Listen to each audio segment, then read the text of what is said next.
สวัสดีค่ะ ขอขอบคุณทุกท่านที่ติดตาม อย่าลืมกดไลค์และกดกระดิ่งแจ้งเตือนเพื่อไม่พลาดตอนใหม่ๆนะคะ และตอนนี้เชิญรับฟังตอนต่อไปได้เลยค่ะ ตอนที่ 101 ทวีปเหล็กกล้า และเมล็ดพันธุ์ในรอยแยก ท่ามกลางหมอกควันสีเทาหนาทึบที่ปกคลุมท้องฟ้าเหนือทวีป Imperial เรือสำเภาพฤกษาของหลินเย่และเซียวอี้เจินทอดสมอลงที่ท่าเรือขนาดมหึมา ที่นี่ไม่มีกลิ่นดินหรือกลิ่นหอมของดอกไม้ มีเพียงกลิ่นกำมะถันและเสียงจักรกลที่ทำงานแข่งกับเวลา เมืองทั้งเมืองถูกสร้างด้วยเหล็กกล้าและฟันเฟืองลอยตัวอยู่เหนือพื้นดินที่กลายเป็นขี้เถ้าที่นี่ไม่มีต้นไม้เลยแม้แต่ต้นเดียวแม้แต่หญ้าคักพรากก็ไม่มีค่ะท่านพี่หลินเย่เอ่ยด้วยน้ำเสียงสลดใจขณะมองดูเด็กๆในเมืองที่สวมหน้ากากกรองอากาศโลหะแล้ววิ่งเล่นกันบนพื้นคอนกรีตเย็นเฉียบเซียวอื้อเจินกระชับกระบี่และคลุมกายด้วยผ้าคลุมสีเรียบที่นี่ใช้พลังงานจากถ่านหินเพลิงอย่างหนักจนแผ่นดินตายไปหมดแล้วหลินเย่เจ้าแน่ใจนะว่าเราจะปลูกพืชที่นี่ได้หลินเย่ก้มลงมองที่พื้นทางเดินเหล็กนางเห็นรอยแยกเล็กๆที่มีฝุ่นผงสะสมอยู่นางยิ้มอย่างมีความหมายที่ใดมีรอยแยกที่นั่นมีความหวังค่ะท่านพี่เจชิตเซียเปียนเริ่มต้นภารกิจกู้ชีพทวีปเหล็กกล้าตรวจพบสภาวะดินขาดสารอินทรีย์ 100% และอากาศเป็นพิษสูงในขณะที่ทั้งคู่กำลังสำรวจเมืองกลุ่มทหารจักรกลที่ขยับตัวด้วยระบบไอน้ำก็เข้ามาล้อมพวกนางไว้หยุดคนต่างถิ่นห้ามนำสิ่งมีชีวิตเข้ามาในเมืองเหล็กกล้าต้นไม้คือขยะที่สร้างก๊าซคาร์บอนและแย่งพื้นที่วางเครื่องจักรหลินเย่ไม่ได้หวาดกลัวนางหยิบเมล็ดพันธุ์สัจธรรมเม็ดหนึ่งออกมาขยะงั้นหรือคะงั้นพวกท่านลองดูนี่นะคะว่าขยะที่ท่านว่าจะทำให้อากาศที่พวกท่านหายใจสะอาดขึ้นได้อย่างไรกลยุทธ์การแทรกซึมสีเขียวพืชกรองเขม่าวควันหลินเย่โปรยเมล็ดพันธุ์ลงในรอยแยกของท่อไอเสียยักษ์กลางเมืองพลังเทพีของนางทำให้เครือวันฟอกอากาศ A Purifying Ivy เติบโตขึ้นอย่างรวดเร็วมันไม่ได้ใช้ดินแต่กินเขม่าวควันและสารพิษในอากาศเป็นอาหารโดยตรงการผลิตออกซิเจนบริสุทธิ์ภายในเวลาไม่ถึงเคอเถาวัลย์เหล่านั้นเลื้อยไปตามตึกเหล็กเปลี่ยนควันสีดำที่พุ่งออกมาจากปล่องไฟให้กลายเป็นละอองน้ำใสบริสุทธิ์และอากาศที่สดชื่นจนผู้คนรอบข้างต้องถอดหน้ากากออกมาหายใจด้วยความทึ่งพระเจ้าช่วยข้าลืมไปแล้วว่าการหายใจโดยไม่เจ็บปอดมันเป็นยังไงชายชราคนหนึ่งซุดตัวลงคุกเข่าต่อหน้าเถาวัลย์สีเขียวทว่าท่านผู้นำจักรกลผู้ปกครองทวีปนี้กลับไม่พอใจเขาจ้องมองภาพจากจอมอนิเตอร์ด้วยความโกรธนางผู้หญิงคนนั้นกำลังทำลายระบบนิเวศจักรกลของข้าส่งหน่วยหุ่นยนต์ทำลายล้างไปถอนรากถอนโคนต้นไม้พวกนั้นเดี๋ยวนี้ตอนที่ 102 หัวใจจักรกลที่ร่วงโรยและปฏิบัติการรากแก้วเสียงฝีเท้าหนักๆของหน่วยหุ่นยนต์ทำลายล้างดังสนั่นไปตามทางเดินโลหะพวกมันมีรูปร่างคล้ายแมงมุมยักษ์ที่มีกรรไกรความร้อนติดอยู่ที่ส่วนปลายเตรียมพร้อมที่จะตัดทุกสิ่งที่เรียกว่าชีวิตให้ขาดสะบั้นเซียวอู้เจินก้าวออกมาขวางหน้าแววตาของเขาคมกริบดุจกระบี่ในมือลิ้นเยื่อเจ้าไปจัดการต้นเหตุเถอะทางนี้ข้าจะยันไว้เองเขากล่าวพลางตวัดกระบี่สร้างเคลื่อนพลังทำลายล้างใส่หุ่นยนต์ตัวหน้าสุดหลินเย่ใบยักหน้านางหลับตาลงสัมผัสถึงแรงสั่นสะเทือนใต้พื้นเหล็กกล้าท่านพี่คะข้าสัมผัสได้ภายใต้ชั้นโลหะหนาเตอะนี้มีเครื่องจักรนิรันดร์ที่กำลังส่งเสียงร้องไห้มันร้อนจัดจนใกล้จะระเบิดเพราะมันขาดระบบระบายความร้อนจากธรรมชาติติ้งวิเคราะห์สถิติเครื่องปฏิกรณ์หลักของเมืองมีอุณหภูมิสูงถึง 1,200 องศาเซลเซียสกลยุทธ์รากไม้หล่อเย็น Root Cooling System หลินเย่อไม่ได้หนีไปไหนแต่นางคุกเข่าลงแล้วใช้จอบทองคำเจาะลงบนพื้นเหล็กกล้าที่ร้อนระอุ นางไม่ได้ใช้กำลังแต่ใช้พลังเทพีแห่งกสิกรรมสั่งการให้เมล็ดพันธุ์เถาวัลย์ไพโรพืชทนไฟชอนชัยลงไปตามท่อส่งไอน้ำปฏิบัติการกู้หัวใจเมืองการแทรกซึมใต้ธรณีเหล็กกล้ารากของเถาวัลย์ไพโรชอนชัยผ่านรอยต่อของฟันเฟืองอย่างรวดเร็วพวกมันไม่ได้ทำลายเครื่องจักรแต่เข้าไปทำหน้าที่เป็นฉนวนกันความร้อนและท่อลำเลียงน้ำเย็นจากมิติของหลินเย่เข้าสู่ใจกลางเครื่องปฏิตรณ์การกำจัดสนิมเหล็กกล้าหลินเย่โปรยสปอร์เห็ดกินเหล็กสายพันธุ์พิเศษที่นางพัฒนาขึ้นเห็ดพวกนี้จะกินเฉพาะส่วนที่เป็นสนิมและกากวัตถุเคมีที่อุดตันในฟันเฟืองทำให้เครื่องจักรที่เคยส่งเสียงกรีดร้องกลับมาทำงานได้อย่างลื่นไหลอีกครั้งดึกดึกดึกเสียงเครื่องยนต์ยักษ์ใต้เมืองเริ่มเปลี่ยนจากเสียงแหลมสูงที่น่ากลัวกลายเป็นจังหวะการทำงานที่มั่นคงและนุ่มนวลระบบระบายอากาศของเมืองที่เคยพ่นแต่ควันดำกลับเริ่มพ่นไอเย็นสะอาดออกมาบ้าหน้าเครื่องจักรนิ่งลงแล้วท่านผู้นำจักรกลบนหอคอยสูงจ้องมองแผงควบคุมที่เปลี่ยนจากสีแดงเตือนภัยกลายเป็นสีเขียวสงบด้วยความไม่อยากเชื่อเสี่ยวอู้เจินอาศัยจังหวะที่หุ่นยนต์หยุดชะงักเพราะระบบรวนเข้าไปปลดวงจรพลังงานของพวกมันอย่างรวดเร็วดูเหมือนว่าเครื่องจักรของพวกท่านจะชอบปุ๋ยของภรรยาข้านะหลินเย่ยเงยหน้าขึ้นเหงื่อซึมตามไรผมท่านผู้นำคะเครื่องจักรไม่ได้ต้องการแค่ถ่านหินแต่มันต้องการความสมดุลหากท่านยังดื้อดึงจะฆ่าต้นไม้เมืองนี้จะระเบิดตัวเองในไม่ช้าให้โอกาสธรรมชาติได้เยียวยาเครื่องจักรของท่านเถอะค่ะทว่าในขณะที่สถานการณ์กำลังจะคลี่คลายประตูกลไกยักษ์หลังวิหารกลับเปิดออกเผยให้เห็นนักรบไซบอร์กหมายเลข0ซึ่งมีดวงตาสีแดงกล่ำและมีใบหน้าเหมือนกับราชเลขาธิการเว่ยศัตรูเก่าจากแคว้นมังกรที่หายสาบสูญไปตอนที่103เงาจากอดีตและปราการดอกทานตะวันกลืนแสงเสียงฝีเท้าโลหะหนักๆของไซบอร์กหมายเลข0อดีตราชเลขาธิการเว่ยดังสะท้อนในห้องปฏิกรณ์กลางแววตาของเขาที่เคยเต็มไปด้วยเล่ห์เหลี่ยมบัดนี้เปลี่ยนเป็นสีแดงฉานจากแสงเลเซอร์ร่างกายกึ่งมนุษย์กึ่งเครื่องจักรของเขาแผ่รังสีความร้อนสีม่วงที่รุนแรงจนพืชรอบข้างเริ่มเหี่ยวเฉาหลินเย่ในที่สุดข้าก็ได้พลังที่เหนือกว่าปุ๋ยของเจ้าเสียงของเขาแหบพร่าคล้ายเสียงคลื่นวิทยุแทรกดูสิพลังงานนิวเคลียร์เทียมในตัวข้าจะแผดเผาทุกสิ่งที่เจ้าปลูกให้เป็นจุลเขายกแขนขวาขึ้นซึ่งเปลี่ยนเป็นกระบอกปืนพลังงานแสงสีม่วงเริ่มรวมตัวกันเตรียมจะยิงใส่รากไม้ที่กำลังช่วยระบายความร้อนให้เมืองอย่าหวังเลยเซียวอู่ยี่เจินพุ่งตัวออกไปแต่รังสีความร้อนรอบตัวไซบอร์กนั้นรุนแรงจนเขาเข้าใกล้ไม่ได้หลินเย่พลังเข้มข้นเกินไปกระบี่ของข้าอาจต้านไว้ได้นานไหมติงตรวจพบรังสีความร้อนสูงและพลังงานทำลายล้างระดับไอออนกลยุทธ์โล่พฤกษาดูดซับรังสี Radiotropic Shield หลินเย่ไม่รอช้านางใช้พลังเทพีขั้นสูงสุดเรียกเมล็ดพันธุ์ทานตะวันรัศมีทองออกมาทันทีแต่นี่ไม่ใช่ทานตะวันธรรมดานางสั่งให้มันเติบโตขึ้นล้อมรอบเซี่ยอู่ยี่เจินและตัวนางเองปฏิบัติการสยบพลังทำลายล้างการกรองรังสีด้วยใบไม้ใบของทานตะวันชนิดนี้มีเคลือบด้วยผลึกตะกั่วแนนธรรมชาติและเมือกกั้นรังสีมันไม่ได้เหี่ยวเฉาเมื่อถูกรังสีแต่มันกลับกินพลังงานแสงสีม่วงนั้นเป็นอาหารเพื่อใช้ในการสังเคราะห์แสงอย่างบ้าคลั่งการย้อนกลับของพลังงานหลินเย่สั่งให้ดอกทานตะวันทั้งหมดหันหน้าเข้าหาไซบอร์กหมายเลข0ในเมื่อท่านชอบใช้พลังทำลายงั้นข้าจะส่งพลังที่ท่านทิ้งออกมากลับคืนไปให้ท่านในรูปแบบของพลังชีวิตที่ร่างกายจักรกลของท่านรับไม่ได้เมื่อไซบอร์กยิงลำแสงนิวเคลียร์เทียมออกมาดอกทานตะวันยักษ์กลับดูดกลืนแสงนั้นแล้วเปลี่ยนเป็นแสงสีเขียวบริสุทธิ์สะท้อนกลับไปแสงสีเขียวพุ่งเข้าสู่ข้อต่อและวงจรของไซบอร์กทำให้ระบบไฟฟ้าภายในเกิดสภาวะโอเวอร์โหลดเพราะธรรมชาติที่หนาแน่นเกินไปจนวงจรโลหะรับไม่ไหว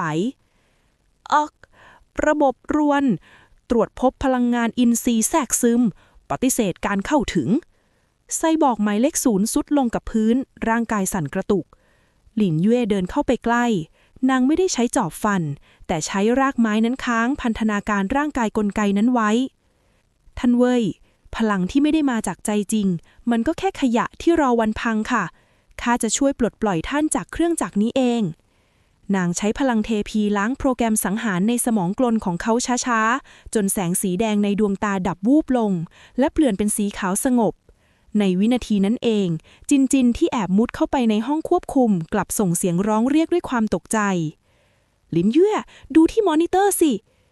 บนจอแสดงภาพกองเรือรบขนาดมหึมาที่นำโดยดร.คาเมรอนที่หนีรอดไปได้กำลังมุ่งหน้ามายังทวีปนี้เพื่อจะมาทวงคืนหัวใจจักรนที่หลินเย่เพิ่งซ่อมแซมเสร็จมา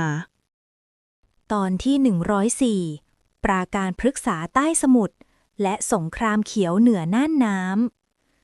ท้องทะเลที่เคยสงบเงียบกลับเดือดพล่านด้วยฝีมือของกองเรือรบเหล็กกล้าของดร.คาเมรอนที่แล่นฝ่าคลื่นมุ่งตรงมายังทวีปอิมพีเรียลบนท้องฟ้าเต็มไปด้วยเครื่องบินใบพัดที่พ่นควันดำขโมงบดบังแสงอาทิตย์จนมืดมิดลินแย่พวกมันมากันหมดทั้งกองทัพข้าจะขึ้นไปสกัดพวกมันบนฟ้าเองเสี่ยวยื้อเจินผิวปากเรียกนกพยัคฆ์เวหาตัวเครื่องที่เขาเพาะเลี้ยงมานกยักษ์สยายปีกพุ่งทะยานขึ้นสู่หมู่เมฆพร้อมกองทัพปักษาพิทักษ์สวนหลินแย่ยืนอยู่ที่ขอบท่าเรือเหล็กนางหลับตาลงสื่อสารกับจิตวิญญาณแห่งท้องทะเล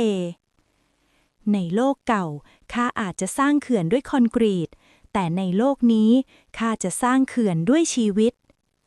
เริ่มต้นมหาเวทกสิกรรมกำแพงปะการังหมื่นปี The Living Reef Barrierยุทธวิธีสยบกองเรือเหล็กกับดักสาหร่ายยักษ์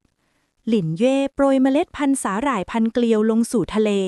พลังเทพีทำให้นางสั่งให้พวกมันเติบโตขึ้นอย่างรวดเร็วเป็นระยะทางหลายลี้เถาขนาดยักษ์ของมันเหนียวหนึบยิ่งกว่าโซ่เหล็กอีกพุ่งเข้าพันใบพัดเรือและหางเสือของกองทัพเรือศัตรูจนหยุดชะงักและชนกันเองจนโลหะบิดเบี้ยวแรงดันน้ำชีวภาพหลินเย่เรียกวานพฤกษาสัตว์ทะเลกึ่งเพือดในตำนานที่นางแอบฟูมฟักไว้ในมิติพวกมันพ่นแรงดันน้ำที่ผสมกับสปอร์ไม้กัดกร่อนใส่ลำเรือเหล็กทำให้เกราะเหล็กที่หนาเตอะเริ่มผุพังและเกิดรูรั่วในเวลาไม่กี่นาทีนี่มันปีศาจชัดๆรายงานดร.คาเมรอนระบบขับเคลื่อนของเราถูกพืชยึดครองหมดแล้วเสียงตะโกนอย่างตระหนกดังลั่นผ่านวิทยุสื่อสาร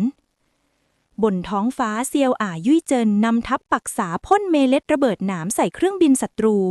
หนามเหล่านั้นเมื่อสัมผัสความร้อนจากเครื่องยนต์จะระเบิดออกเป็นใยเหนียวเข้าไปอุดตันช่องระบายอากาศจนเครื่องบินเหล็กต้องร่อนลงจอดฉุกเฉินบนผิวน้ำดร.คาเมรอนยืนอยู่บนดาดฟ้าเรือธงด้วยความคลั่งแค้นนางหลินเย่เจ้าทำลายแผนการครองโลกของข้ามานับครั้งไม่ถ้วนงั้นก็จมไปพร้อมกับขยะพวกนี้ซะเขากดปุ่มปล่อยตอร์ปิโดคลื่นความถี่สูงหวังจะทำลายระบบประสาทของสิ่งมีชีวิตทั้งหมดในรัศมี100 ลี้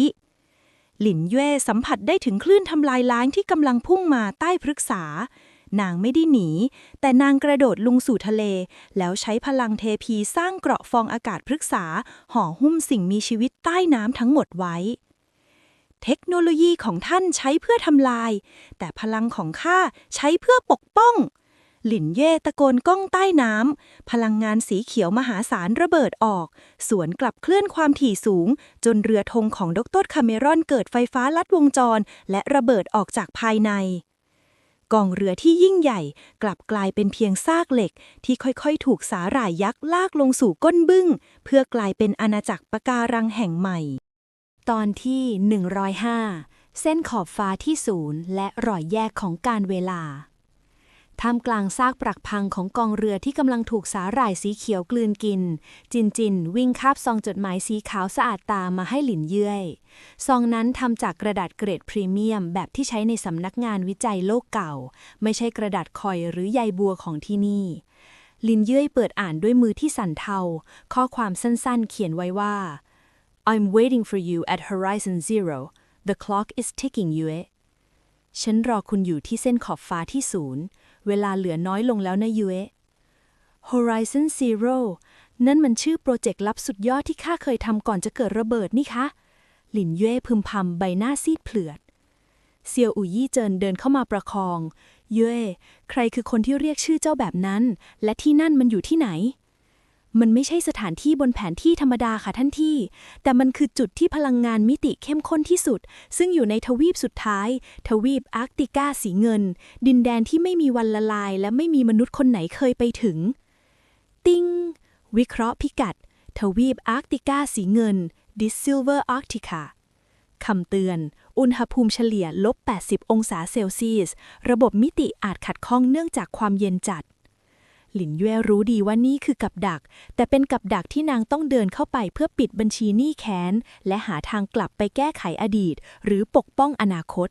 นางจึงเริ่มเตรียมตัวสู่การเดินทางครั้งที่อันตรายที่สุดการเตรียมตัวสู่ดินแดนเยือกแข็งเสื้อคลุมพฤกษาทำความร้อนลินเย่ถักทอเสื้อคลุมจากใยแมงมุมเพลิงผสมกับมอสเก็บความร้อนเพื่อให้ร่างกายอบอุ่นตลอดเวลาเมล็ดพันธุ์ต้านความตายลินเย่เพาะเลี้ยงบัวหิมะอเวจีพืชที่เติบโตได้เฉพาะที่เย็นจัดและมืดมิดเพื่อใช้เป็นแหล่งพลังงานและยาหากระบบมิติทำงานไม่ได้ภาพเรือสำเภาพฤกษาที่บัดนี้ติดตั้งใบเรือเรืองแสงกำลังมุ่งหน้าฝ่าพายุน้ำแข็งมหาศาลมุ่งหน้าสู่ทิศเหนือสุดขอบโลกเมื่อเรือเข้าสู่เขตอาร์กติกาสีเงินทะเลเริ่มกลายเป็นแผ่นน้ำแข็งยักษ์ที่แหลมคมดุจใบมีดหลินเย่ต้องใช้พลังเทพีสั่งให้ปลาวาฬพฤกษาช่วยดันเรือและทำลายน้ำแข็งนำทางไปทว่าที่ขอบฟ้าสีเงินนั้นนางกลับเห็นโดมกระจกขนาดมหึมาที่ดูทันสมัยและขัดกับยุคสมัยนี้อย่างรุนแรงที่นั่นไงคะ Horizon Zeroทันทีที่เรือเข้าใกล้โดมยักษ์ปืนใหญ่เลเซอร์นับร้อยกระบอกพุ่งออกมาจากใต้หิมะเล็งเป้ามาที่เรือของนางพร้อมเสียงประกาศผ่านลำโพงที่ดังสนั่นไปทั่วทุ่งน้ำแข็งยินดีต้อนรับสู่บ้านหลังใหม่หลินเย่ฉันหวังว่าเจ้าจะชอบโลกที่ข้าสร้างขึ้นมาเพื่อเจ้าโดยเฉพาะเสียงนั้นไม่ใช่ดร.แคเมรอนแต่เป็นเสียงของหญิงสาวที่หลินเย่เคยคิดว่าเป็นเพื่อนรักที่สุดในห้องแลบตอนที่106โดมกระจกนิรภัยขนาดมหึมาที่แผ่รัศมีสีฟ้าเย็นเยือกภายในนั้นมองเห็นอาคารสีขาวสะอาดตาและสวนพฤกษาที่ถูกจัดแต่งอย่างมีระเบียบจนดูไร้ชีวิตชีวาหญิงสาวในชุดแลบสีขาวก้าวออกมาที่หน้าประตูโดมนางคือรินวิศวกรชีวภาพมือหนึ่งที่หลินเย่เคยไว้ใจที่สุดรินเจ้าเองหรือที่เป็นคนวางแผนทั้งหมดนี้หลินเย่เอ่ยด้วยน้ำเสียงสั่นเครือระเบิดในห้องแลบวันนั้นไม่ใช่อุบัติเหตุสินะรินยิ้มบางๆพลางปัดเศษหิมะออกจากไหล่โลกเก่ามันพังพินาศเกินเยียวยาแล้วเย่ฉันแค่ช่วยหาทางลัดให้เราได้มาสร้างสวงสวรรค์ที่แท้จริงที่นี่แต่เธอมันพวกโลกสวยแทนที่จะครองโลกด้วยเทคโนโลยีเธอกลับเอาพลังไปแจกจ่ายให้พวกชาวบ้านไร้ค่าพวกนั้นติงตรวจพบระบบพฤกษาจักรน Bionic Flora System ภายในโดมคำเตือนพืชภายในโดมถูกควบคุมโดยชิปประมวลผลพวกมันสามารถโจมตีได้ตามสั่งท่านพี่คะพืชพวกนั้นไม่มีวิญญาณพวกมันถูกบังคับให้เป็นอาวุธหลินเย่กระซิบระบุจุดอ่อนข้าจะใช้รากไม้โบราณเจาะเข้าไปจากใต้ชั้นน้ำแข็งส่วนท่านพี่ช่วยเบี่ยงเบนความสนใจของหุ่นยนต์พิทักษ์โดมนะคะยุทธวิธีทำลายสวงสวรรค์จอมปลอมการเจาะทะลุจากใต้ธรณีน้ำแข็งหลินเย่ไม่ได้โจมตีที่กระจกหนาเตอะแต่นางใช้พลังเทพีสั่งการให้ต้นสนน้ำแข็ง10,000 ปีที่ซ่อนตัวอยู่ใต้หิมะแตกรากที่แข็งแกร่งดุจสว่านเพชรเจาะทะลุชั้นน้ำแข็ง100 เมตรขึ้นไปสู่ใจกลางห้องควบคุมของโดมการกู้คืนจิตวิญญาณพืชเมื่อรากไม้เจาะเข้าไปถึงหลินเย่ไม่ได้ทำลายพืชจักรนของรินแต่นางส่งกระแสพลังชีวิตบริสุทธิ์ผ่านรากไม้เข้าไปเพื่อทำการล้างชิปควบคุมและปลุกให้พืชเหล่านั้นกลับมามีชีวิตตามธรรมชาติอีกครั้งอะไรกันทำไมระบบควบคุมพฤกษาถึงล้มเหลวรินตะโกนด้วยความตกใจเมื่อเห็นต้นไม้ในโดมเริ่มสะบัดทิ้งชิปโลหะและหันไปพันธนาการหุ่นยนต์พิทักษ์แทนเสี่ยวอื้อเจินพุ่งตัวผ่านรอยแตกของโดมที่เกิดจากแรงดันรากกระบี่ของเขาตวัดตัดวงจรปืนเลเซอร์อย่างแม่นยำรินความฉลาดที่ปราศจากความเมตตาก็คือคุกที่ขังตัวเจ้าเองนั่นแหละหลินเย่ก้าวเข้าไปยืนประจันหน้ากับอดีตเพื่อนรักท่ามกลางสวนที่กำลังกลับมาเขียวขจีด้วยพลังของนางหยุดเถอะรินโลกนี้ต้องการเกษตรกรที่เข้าใจดิน ไม่ใช่ผู้บงการที่เข้าใจแต่โค้ดคอมพิวเตอร์ รินหัวเราะอย่างบ้าคลั่งพลางกดปุ่มสุดท้ายบนสายรัดข้อมือ ถ้าฉันสร้างโลกที่สมบูรณ์แบบไม่ได้ ฉันก็จะรีเซ็ตมันใหม่ทั้งหมด เมล็ดพันธุ์แห่งความว่างเปล่า เริ่มทำงานได้ ทันใดนั้นใจกลางโดมก็เกิดหลุมดำขนาดเล็กที่เริ่มดูดกลืนพลังงานพฤกษาทั้งหมดเข้าไป หากหลินแย่หยุดมันไม่ได้ ไม่ใช่แค่โดมนี้ แต่พลังชีวิตของทั้งโลกจะถูกสูบหายไปในพริบตา ตอนที่ 107 พลังแห่งความว่างเปล่าและเสียงเพรียกจากผืนดิน แรงดึงดูดจากเมล็ดพันธุ์แห่งความว่างเปล่ารุนแรงจนอากาศรอบตัวเริ่มบิดเบี้ยว พืชพันธุ์ที่เพิ่งถูกปลดปล่อยต่างพยายามยึดเกาะพื้นดินสุดกำลัง แสงสีเขียวแห่งชีวิตถูกดูดกลืนหายเข้าไปในหลุมดำสีม่วงเข้มใจกลางโดม รินยืนหัวเราะอยู่หลังม่านพลังงาน ดูสิเย่แม้แต่พลังเทพีของเธอก็เป็นได้แค่อาหารให้กับความว่างเปล่าของฉัน หลินเย่พยายามปักจอบทางคำลงกับพื้นเพื่อยึดตัวไว้ ท่านพี่ข้าต้านแรงดึงดูดนี้คนเดียวไม่ไหว พลังของข้ากำลังถูกสูบออกไป เซียวอู่หยูเจินพยายามเอื้อมมือไปหา แต่เขาก็ถูกพายุหมุนซัดจนเข้าใกล้ไม่ได้ ในวินาทีที่สิ้นหวังนั่นเอง จินจินที่เกาะอยู่บนบ่าหลินยั่วกลับชูอัญมณีมุกธาตุทรายที่ได้รับจากหนอนทรายยักษ์ขึ้นฟ้า ติ้งตรวจพบกระแสพลังงานจากพันธมิตรทั่วโลก สภาวะ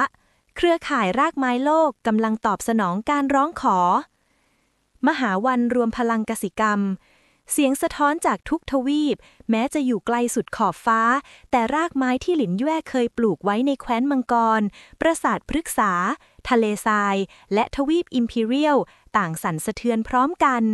พลังแห่งศัตรูที่กลายเป็นมิตรและชาวบ้านที่ได้รับเมล็ดพันธุ์ไป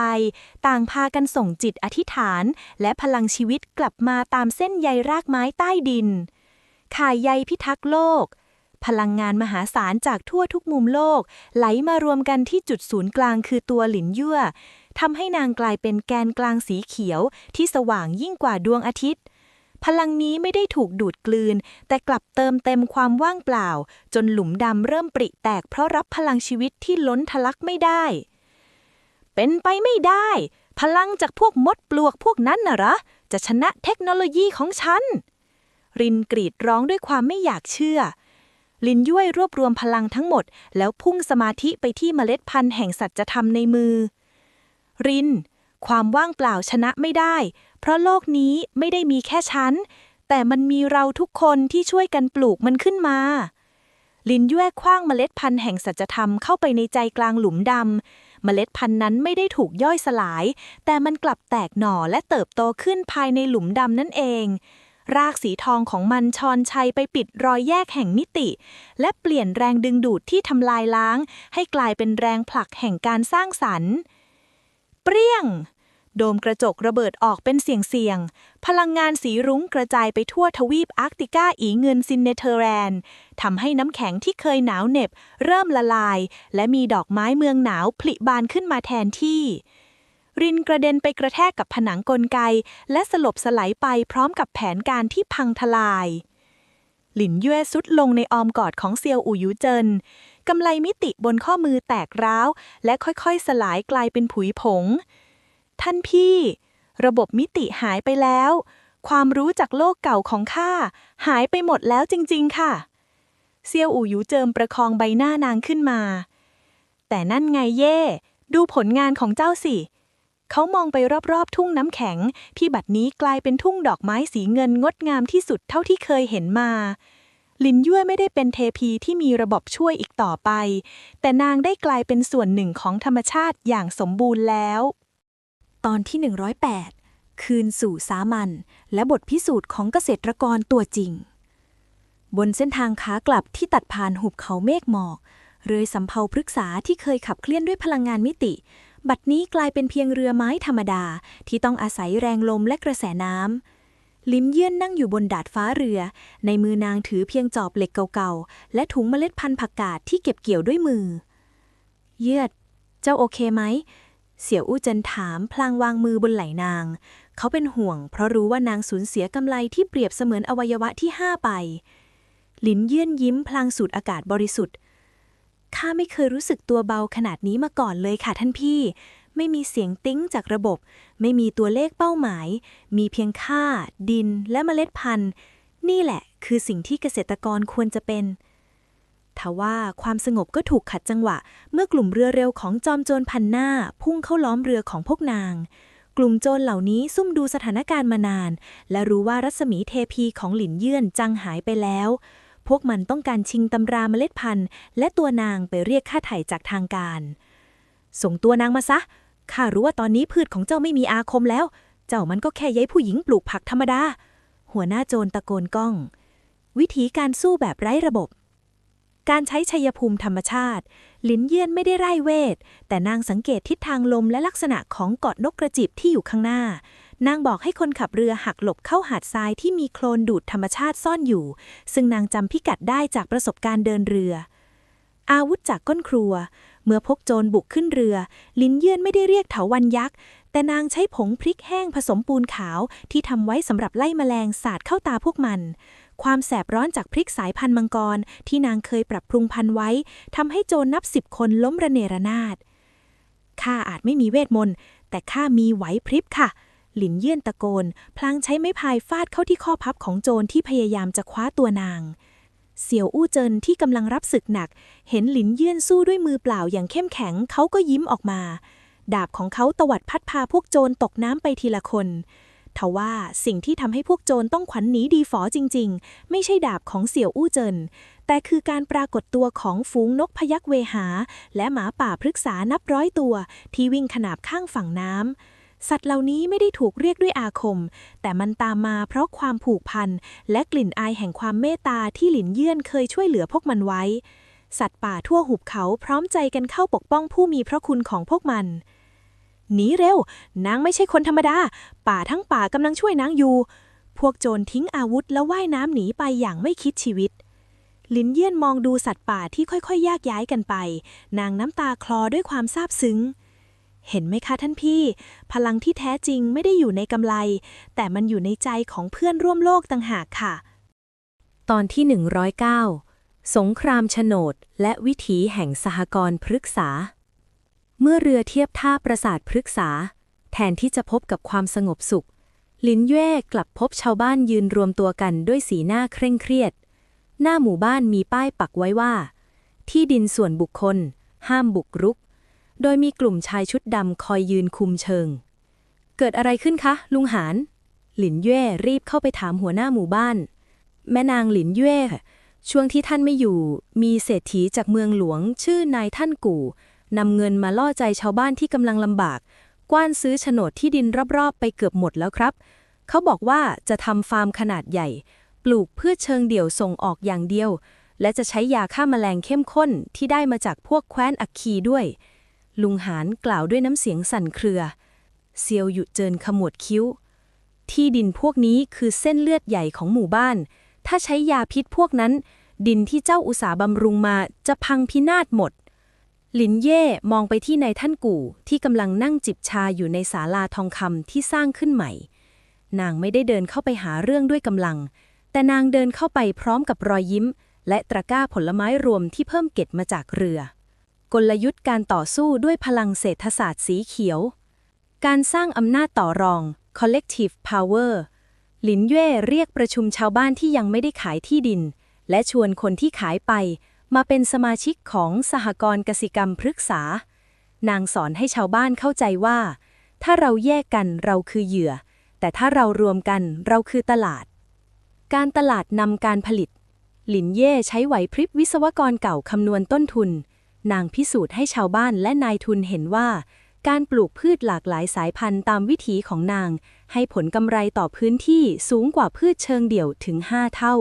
เพราะดินไม่เสียและไม่ต้องซื้อปุ๋ยเคมีแพงๆนายท่านกู่คะหลินเย่กล่าวขณะวางตะกร้าผลไม้ลงท่านอาจจะมีเงินซื้อดินได้แต่ท่านซื้อหัวใจของดินไม่ได้หรอกค่ะพืชที่ท่านจะปลูกต้องพึ่งพายาพิษแต่นี่คือผลไม้จากดินที่สะอาดท่านลองชิมดูสิคะว่าความแตกต่างของกำไรที่ยั่งยืนเป็นยังไงนายท่านกู่ชิมองุ่นที่หลินเย่ส่งให้รสชาติที่หวานฉ่ำและพลังชีวิตที่แฝงอยู่ทำให้เขาชะงัก รสชาตินี้ข้าไม่เคยพบในผลไม้ส่งออกเจ้าไหนเลยนั่นเพราะดินที่นี่มีชีวิตค่ะข้าขอเสนอข้อตกลงแบ่งปันแทนการกว้านซื้อ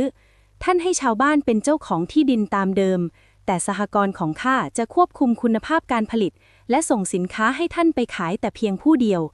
ท่านจะได้กำไรมหาศาลโดยไม่ต้องบริหารจัดการฟาร์มที่พังทลายใน3 ปีชาวบ้านเริ่มโห่ร้องสนับสนุนความสามัคคีที่หลินแย่สร้างขึ้นทำให้นายท่านกู่เริ่มเห็นว่าความกดดันจากมหาชนและผลประโยชน์ที่จับต้องได้นั้นหอมกว่าการเป็นศัตรูความสำเร็จก่อตั้งสหกรณ์กสิกรรมแห่งแรกของโลกสำเร็จผลลัพธ์ปกป้องที่ดินรอบปราสาทพฤกษาได้โดยไม่ต้องเสียเลือดเนื้อเจ้าทำได้เยี่ยมมากแย่เจ้าไม่ได้ใช้เวทมนต์แต่เจ้าใช้ปัญญาเปลี่ยนศัตรูเป็นหุ้นส่วนได้เซียวหยุเจินกล่าวชื่นชมหลินเย่มองไปที่กลุ่มเด็กๆที่กำลังวิ่งเล่นในทุ่งนานี่คือห้องเรียนแรกของวิทยาลัยเราค่ะท่านพี่วิชาที่สำคัญที่สุดคือการอยู่ร่วมกันค่ะตอนที่110สิทธิปริศนาและบทเรียนชีวิตบนศิลาวันเปิดภาคเรียนแรกของวิทยาลัยกสิกรรมพฤกษาบรรยากาศเต็มไปด้วยความคึกคักท่ามกลางชาวบ้านและเด็กน้อยที่มาลงทะเบียนมีเด็กหนุ่มหน้าตาสะอาดสะอ้านผิวพรรณผุดผ่องคนหนึ่งชื่ออาเฉินซึ่งแท้จริงคือเจ้าหญิงรัชทายาทปลอมตัวมายืนกอดอกมองแปลงสาธิตด้วยสายตาท้าทายอาจารย์หลินเย่ใครๆก็บอกว่าท่านเก่งนักหนาอาเฉินเอ่ยเสียงดังต่อหน้าทุกคนแต่ถ้าที่ดินมันไม่ดีล่ะหากข้ามีแต่ก้อนหินกรวดราบเรียบท่านจะปลูกต้นไม้ให้งอกงามใน7 วันโดยไม่ใช้มนตราได้อย่างไรชาวบ้านต่างพากันกระซิบกระซาบปลูกบนหินเนี่ยนะเป็นไปไม่ได้หรอกหลินเย่ยิ้มรับคำท้านางเดินไปหยิบก้อนหินแกรนิตขนาดใหญ่ที่วางอยู่ข้างรั้วมาวางกลางลานได้ค่ะอาเฉินครูจะแสดงให้ดูว่าธรรมชาติไม่เคยมีทางตันหากเราเข้าใจกลไกของมันกลยุทธ์การพิชิตศิลา Lithophyte Engineering